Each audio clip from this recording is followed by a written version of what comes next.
pas intuitif de faire le lien entre quelque chose qui est très bien organisé, très beau, très propre, et qui renvoie à l'esprit, versus quelque chose qui est plutôt les viscères, c'est plutôt sale, c'est caché, vous voyez, donc bon. Pourtant, on sait tout ce que c'est, et on a tous expérimenté comment ça marchait. J'explique à mes patients un truc très simple, quand on va passer son bac, il y en a la moitié qui ont la diarrhée, l'autre moitié qui est constipée, et tout le monde a mal au ventre, d'accord? Donc les liens, ils sont intuitifs, ils sont connus. Les premiers travaux scientifiques sur l'axe intestin irritable, enfin axe cerveau-intestin, pardon, ils datent en fait de Pavlov. Juste avant Pavlov, il y a une anecdote qui est assez rigolote. On était dans l'Amérique de la fin du 19e, où un type prend un coup de chevrotine dans le ventre, et puis développe des trous entre l'estomac, la paroi gastrique et la paroi cutanée. Et à chaque fois qu'on lui amenait son repas, eh ben, il se mettait à sécréter. Ça sortait. Et il y a un chirurgien, Sir William Beaumont de l'US Army, qui a écrit toute une thèse et tout un tas de travaux scientifiques là-dessus. Et derrière, on a eu les fameux travaux de Pavlov avec l'influence des stimulus auditifs, des stimulus visuels sur ce qu'il appelait la sécrétion psychique. Et donc, on a pu mettre en évidence qu'il y avait au moins des réalités physiologiques dans l'axe cerveau-intestin. Ensuite, comment est-ce que ça devient pratique en pathologie, c'est une autre histoire. Allô cerveau, ici c'est le microbiote. On va dire que celui qui parle beaucoup et qui appelle beaucoup, c'est probablement le cerveau. En tout cas, il y a des retours d'informations qui se font, évidemment, du microbiote au cerveau. Comment ça se passe? Il faut passer la barrière de la paroi de l'intestin, donc il faut influencer, envoyer des messages par ce biais-là, et les signaux vont remonter globalement de deux façons, par un nerf qu'on appelle le nerf vague, qui est majoritairement un nerf qui remonte de l'information afférent au cerveau, et puis éventuellement, même si c'est encore discuté, par les médiateurs de l'inflammation qui vont passer par le sang, et qui vont passer par là-haut. Bon. Alors, est-ce que le microbiote va moduler ou va être responsable de dire t'es en colère, t'es de bon poil, ça va pas dans ta vie, ou au contraire tout va bien? On saute pas mal de cases quand on va dans ce sens-là. Il y a des évidences. Si vous prenez des microbes et que vous les isolez sur une boîte de pétri, que vous regardez ce qu'ils fabriquent, globalement, toutes les molécules qui servent aux discussions de neurone à neurone, qu'on appelle les neuromédiateurs, vous trouvez des microbes pour être capable d'en fabriquer. Ok, alors une fois que vous avez fait cette jolie affirmation, comment est-ce que le microbe en question fabrique effectivement la sérotonine qui passerait la barrière et qui remonterait au cerveau? Alors là, vous avez un monde, vous avez un univers. Et ça, c'est sur la table, c'est très joli, mais c'est pas du tout démontré, mais avec un très très gros pourquoi pas. Il y a beaucoup de travaux scientifiques qui sont surtout théoriques de dire bon, il se passe quelque chose à l'intérieur de l'intestin, il y a quand même un foyer de microbes, bon, mauvais.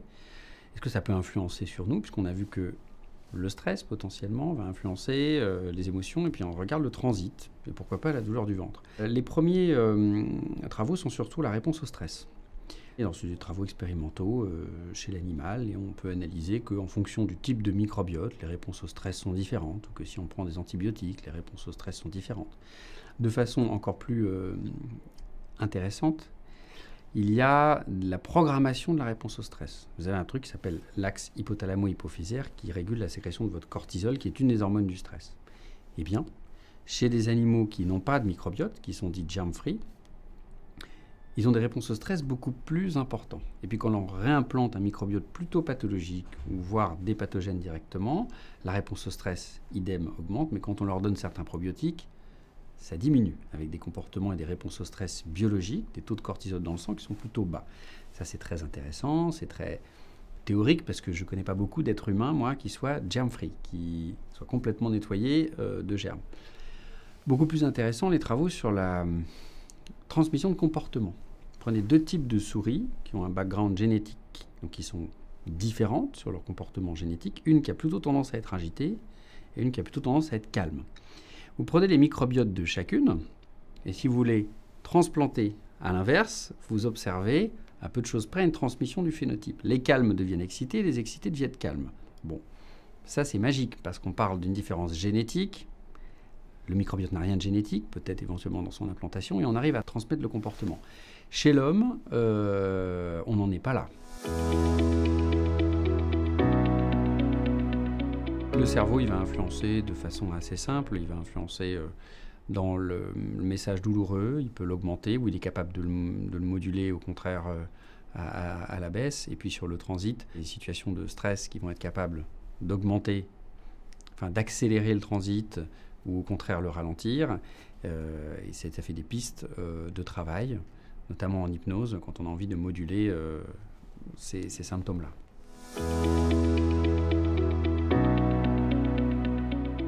Au stade actuel des choses, je suis obligé de dire non avec l'enthousiasme qui est propre à la science, qui est de dire j'aimerais bien, peut-être, mais ça reste à démontrer. C'est-à-dire qu'il faut rester enthousiaste, mais se dire ce qu'il faut, c'est des faits et des choses. Prenez des faits.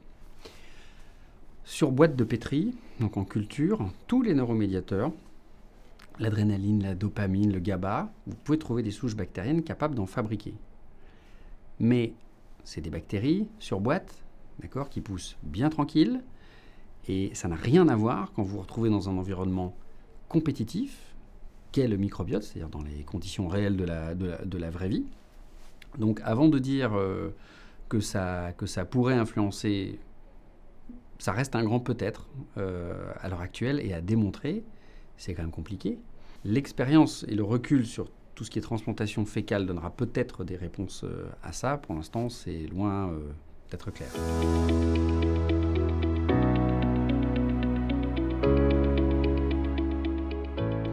Alors, on n'en est pas encore là, même si on cherche. L'autisme, ça vient d'observations que certains patients sous antibiotiques amélioraient les symptômes autistiques de façon générale. Il y a eu de la recherche de description du microbiote, mais décrire le microbiote, c'est quelque chose qui reste vague. C'est-à-dire que dans un microbiote, on s'est focalisé très longtemps sur les bactéries, mais maintenant on cherche au niveau des virus, on cherche au niveau des levures. Et puis qu'est-ce qu'on regarde ? C'est-à-dire qu'on mesure des extraits. Donc on peut trouver dans plein d'études des différences, plus de ci, plus de bactéries, de ci, de ça, de machin, mais est-ce qu'il y a un vrai rationnel physiopathologique? C'est un peu comme prendre un dictionnaire, si vous voulez, le couper en morceaux et mélanger les lettres et de temps en temps tomber sur quelques mots. Avant d'associer ça à une vraie réponse, c'est compliqué. Pour l'autisme, il y a eu des travaux descriptifs et des travaux aussi sur la transplantation fécale, mais ce sont des études ouvertes. C'est-à-dire que les patients reçoivent le traitement, mais il n'y a pas de comparaison avec un faux traitement. Donc, résultat encourageant, piste à creuser, on n'en est pas encore là. Alzheimer, le microbiote est un peu à la mode, donc les gens ont un peu cherché partout. Dans l'Alzheimer, on en a parlé beaucoup, on n'a pas pu sortir grand-chose pour l'instant. Dans la maladie de Parkinson, il y a eu des travaux assez intéressants. Il y a un chercheur qui s'appelle M. Braque, qui a formulé une hypothèse. Il a dit « Les troubles digestifs, notamment la constipation dans la maladie de Parkinson, apparaît 10 ans avant la maladie. » Et elle est liée. C'est un symptôme dont se plaignent beaucoup les patients. La chose la plus pertinente qui a été décrite dans le Parkinson, c'est que le traitement de base de la maladie de Parkinson, c'est la L-Dopa. Et en fait, il se trouve que le microbiote, pour certains patients, a priori, serait capable de métaboliser plus la L-Dopa et l'empêcher d'atteindre sa cible, qui est le cerveau. Donc là, c'est vraiment une influence de pharmacodynamique ou pharmacocinétique du microbiote. Mais ce n'est pas le microbiote directement qui influe la maladie, c'est vraiment sur le traitement, en fait, sur la réponse au traitement.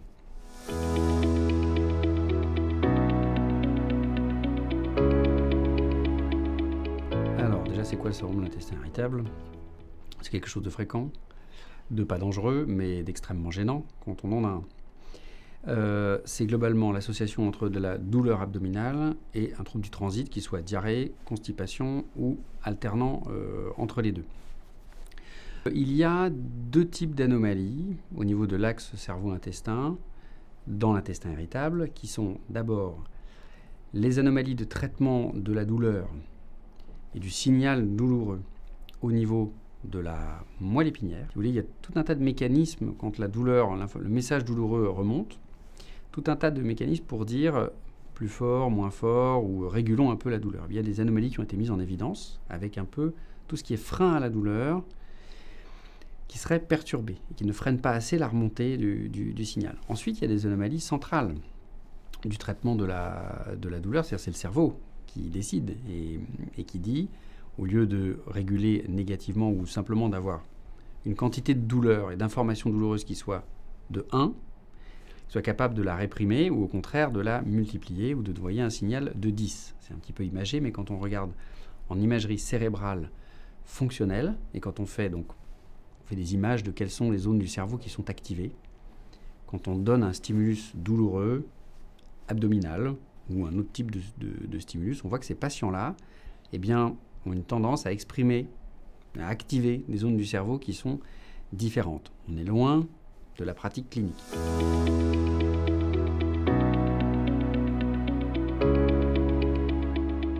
Néanmoins, il y a quelque chose en pratique clinique qui peut aider beaucoup. C'est l'hypnose. Parce que l'hypnose, c'est largement démontré, vraiment, que si vous vous astreignez à faire plusieurs séances, en travaillant sur les bons axes, douleur, transit, on va arriver, au fil du temps, à avoir des patients qui vont de moins en moins, avoir leur score, si vous voulez, de douleur qui vont diminuer. De même, des séances d'hypnose orientées sur le transit, ça c'est très rigolo, parce qu'il y a quelques gastro-entérologues qui se sont prêtés à ce jeu. On leur dit, votre côlon, c'est le périph, à 18h, ça n'avance pas, c'est voilà. Hop, constipé pendant une semaine. À l'inverse, c'est la mer, c'est les vagues, ça va vite. Vous voyez, une séance d'hypnose orientée comme ça, le type se réveille et court aux toilettes. Bon, donc l'influence, elle est évidente. Comment elle se décortique, c'est plus compliqué en recherche. Après, il y a des choses pratiques aussi simples que l'hypnose qui peuvent permettre d'améliorer les choses.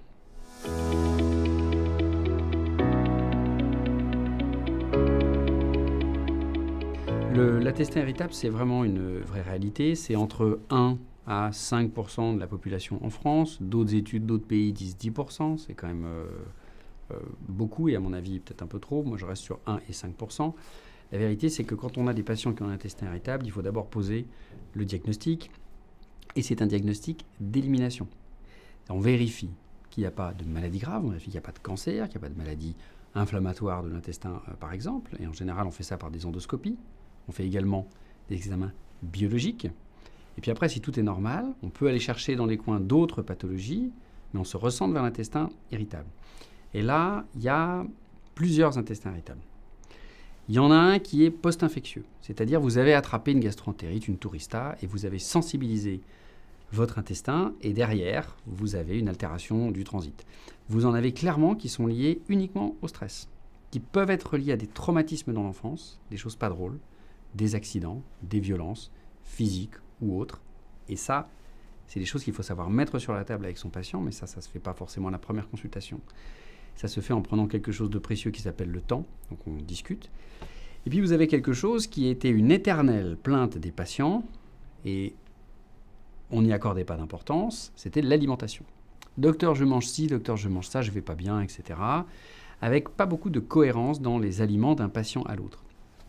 Puis à 20 ans, il y a une diététicienne australienne qui a dit, on va quand même essayer de jouer cette carte-là.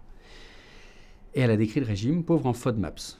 Merci les FODMAPs. Globalement, c'est des trucs qui sont fermentescibles, mal digérés, qui vont augmenter votre charge en eau dans l'intestin, votre production de gaz, et ben vous barbouillez, vous constipez, vous donnez mal au ventre, voilà. Et le régime pauvre en FODMAPs est extrêmement strict. Et en général, quand on a un patient qui a une composante alimentaire à son intestin irritable, il nous dit « Oula, ça passe pas, ça c'est pas ci, ça c'est pas ça », eh bien, on lui demande de tester le régime pauvre en FODMAPs avec l'aide d'une diététicienne, parce qu'il faut être encadré, pendant 1 mois, pendant 6 semaines, de façon vraiment bien rigoureuse. Et en général, on a, les études les plus optimistes disent 75% de patients répondeurs, avec une réponse qui est toujours la même. Enfin, il y en a deux. À 75%, c'est « Ah docteur, c'est l'enfer votre régime. Mais c'est bon, je sais, j'ai compris. » Voilà. Ou au contraire, non, ça n'a servi à rien du tout, ça m'a à peine amélioré.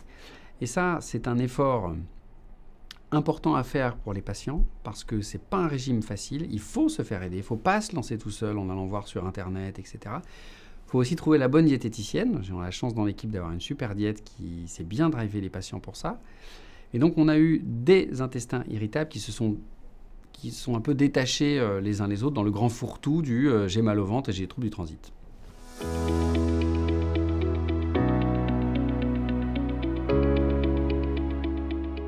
Allez voir les diététiciennes, première chose. Personne ne sait manger. D'accord? Personne ne sait manger. C'est-à-dire qu'on nous a mis comme ça à table un jour, étant enfant, avec les parents qui avaient certaines habitudes alimentaires. Et quand on creuse dans les régimes, on a des surprises pas possibles. C'est-à-dire les patients vous disent je mange de tout. Tout le monde a l'impression de manger de tout. La vérité, c'est je mange des légumes, mais je mange des patates, enfin je mange que des féculents, ou je mange ci, je mange gras, je mange pas gras. En fait, il faut quelqu'un qui fasse le tri. Il faut se faire aider. C'est la première ligne principale et la première ligne directrice. Écouter son patient. Les oignons, l'ail, ça c'est par exemple bourré de FODMAPs. Et une fois que le tri est vraiment fait, le patient fait son régime et ensuite réintroduit les différents aliments et il voit si ça passe ou si ça passe pas.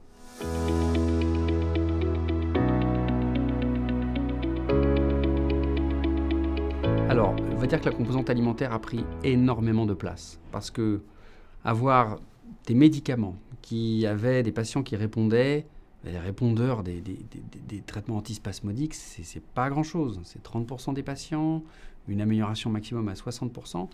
Et là arrive le régime pauvre en FODMAPs, 75%. La recherche, elle prend une orientation vers l'alimentation. Est-ce que ce sera des comprimés qui nous permettent de mieux métaboliser les FODMAPs? Est-ce que ce sera la compréhension de pourquoi ces patients-là ne métabolisent pas bien, ne digèrent pas bien ces éléments-là? Et bien là, c'est les 10 ans qui arrivent. C'est sûr que le régime est très contraignant. En revanche, il améliore tellement les choses qu'on a envie de dire mettez-vous au régime si vous avez les symptômes. C'est toujours plus simple que prendre des médicaments.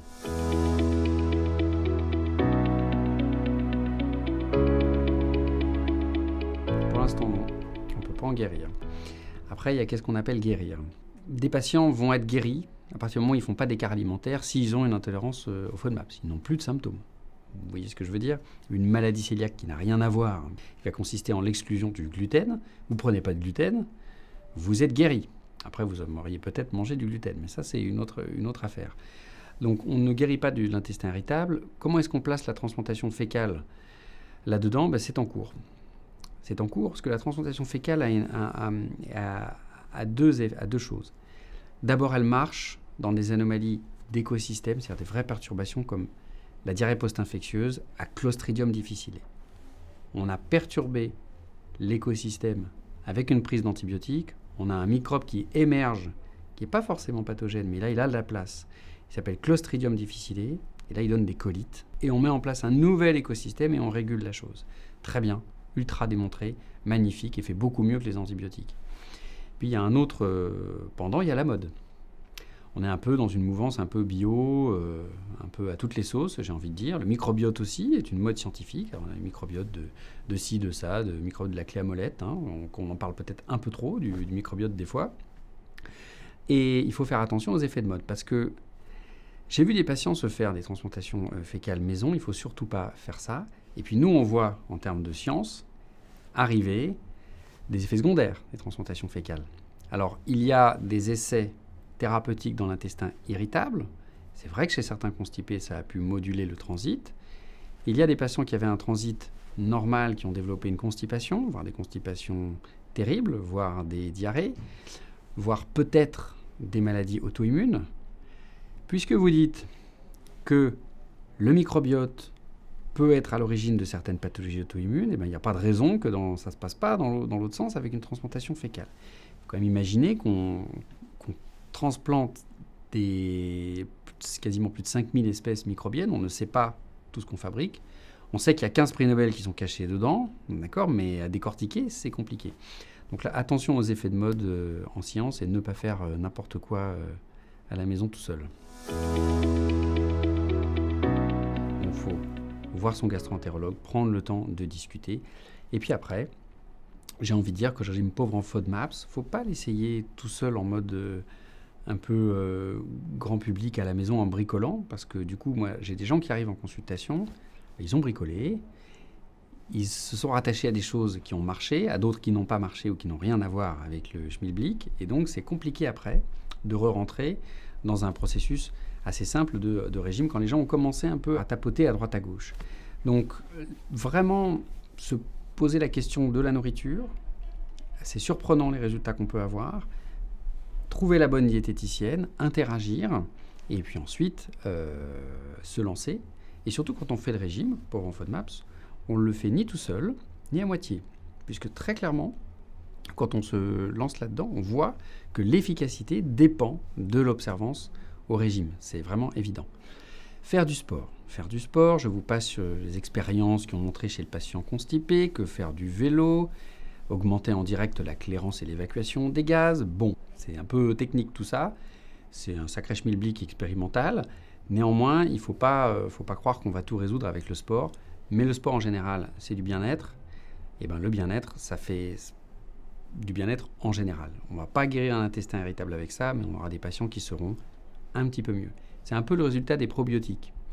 On a mis beaucoup sur les probiotiques, plein d'études, plein de choses. On a du mal à trouver une amélioration vraie des symptômes, mais sur le bien-être, sur quelques scores de bien-être, on trouve des petits résultats.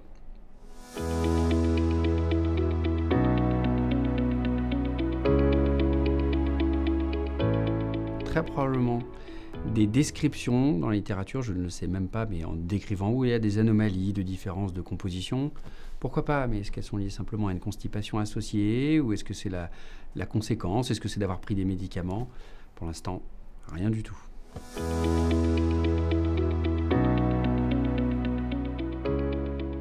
Alors, troubles psychologiques, vaste mot.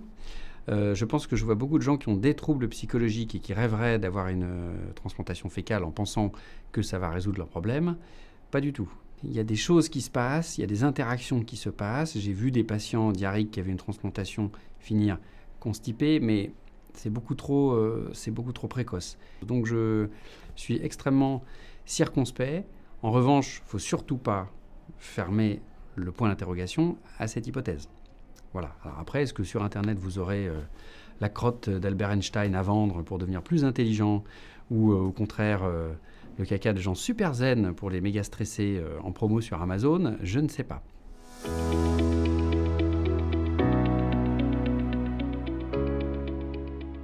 Pourquoi pas? Il faut rester enthousiaste à chercher dans cette direction, mais il faut rester aussi prudent et factuel. Les premières descriptions, c'est tiens, il y a plus de Clostridium dans les selles des enfants atteints de troubles du spectre autistique. Pourquoi pas? Mais est-ce que c'est finalement le fait que ces enfants soient un peu plus constipés qui modifie la composition du microbiote? C'est toujours l'histoire du serpent qui se mord la queue. Quoi qu'il en soit, dans un travail récent, il y a eu des expériences de transplantation fécale chez des enfants atteints de troubles du spectre autistique. Et 2 ans après, il y avait encore des bénéfices à la transplantation fécale. Est-ce que c'est le microbiote? Peut-être, mais est-ce que c'est le fait d'avoir amélioré leur transit, parce qu'ils avaient leur transit amélioré? Peut-être. Est-ce que finalement des laxatifs n'auraient pas eu le même résultat? Encore un peut-être, parce que si vous améliorez le transit, vous pouvez l'améliorer autrement que par une transplantation fécale. Est-ce que c'est les antibiotiques que les enfants ont reçus dans ce travail? Peut-être.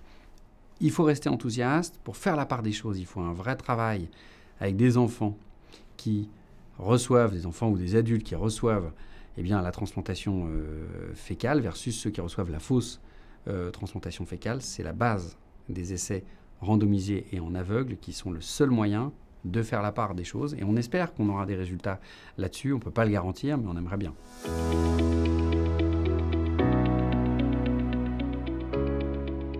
Complètement. Et c'est quelque chose qu'il va falloir mettre sur la table. Alors ça, c'est des consultations qui se passent toujours de la même manière, où on creuse et on s'aperçoit qu'on déterre des choses qui se sont passées dans l'enfance, souvent des choses pas drôles. Et une fois que ces choses-là sont sur la table, alors on a éliminé toutes les maladies, on peut commencer à travailler dans cette direction. Et quel axe on choisit? Et ça demande beaucoup de confiance, de lien médecin-malade à établir et à construire. Soit ça vient sur la table en consultation directe.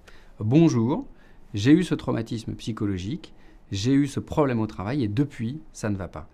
Le malade va vous dire qu'il y a quelque chose qui s'est cassé, etc. Et c'est souvent des manifestations qui sont liées au stress. Ça va vraiment très vite. Le patient dit « j'ai ça ». Alors ensuite, ça va plus vite pour travailler. Mais il faut encore une fois écouter son patient et ne pas avoir honte d'en parler. C'est-à-dire que souvent, c'est un peu honteux, on va dire que je suis fou, on va dire que je suis pas équilibré mentalement. Alors, en fait, les traumatismes, ça existe. Et ce que je vois beaucoup, c'est des gens qui sont équilibrés, qui ont un travail, souvent un travail très stressant, qui ne se rendent plus compte de la charge de travail qu'ils fournissent, qui n'est absolument pas normale et qui est disproportionnée, parce qu'ils ont l'habitude de prendre sur eux. Et c'est un peu l'équivalent d'un burn-out. Ça s'exprime par tout un tas de symptômes, et des fois, c'est du côté digestif.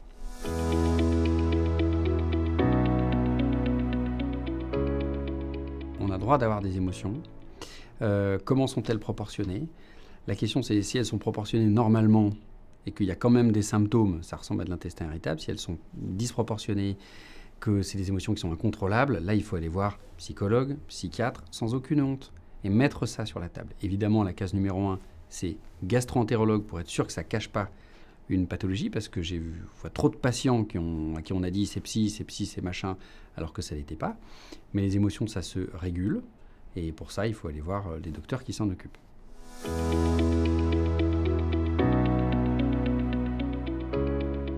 Ce qui se passe, c'est que vous avez des patients qui cherchent une réponse. Ils sont un peu baladés, ils ne savent pas où ils sont, donc ils essayent le régime sans gluten, très à la mode. Et puis ils s'aperçoivent qu'ils ont une amélioration. Donc ils se disent, j'ai une maladie cœliaque. Non, ils n'ont pas forcément de maladie cœliaque. La plupart du temps, ils n'en ont absolument pas. Voilà, j'ai jamais vu, mais j'ai vu des patients améliorés par le régime sans gluten. Pourquoi? Eh bien parce qu'il y a un overlap, il y a une superposition entre les aliments riches en gluten et ceux qui sont riches en FODMAPs. Et en fait, la clé, elle est probablement là. Donc ces patients-là, on les réoriente vers un régime pauvre en FODMAPs. On les écoute, on ne leur dit pas arrêtez, vous n'avez rien compris, maladie cœliaque, surtout pas, il faut vraiment écouter son patient. Et on retravaille avec la diététicienne côté FODMAPs, et souvent on a une amélioration du résultat.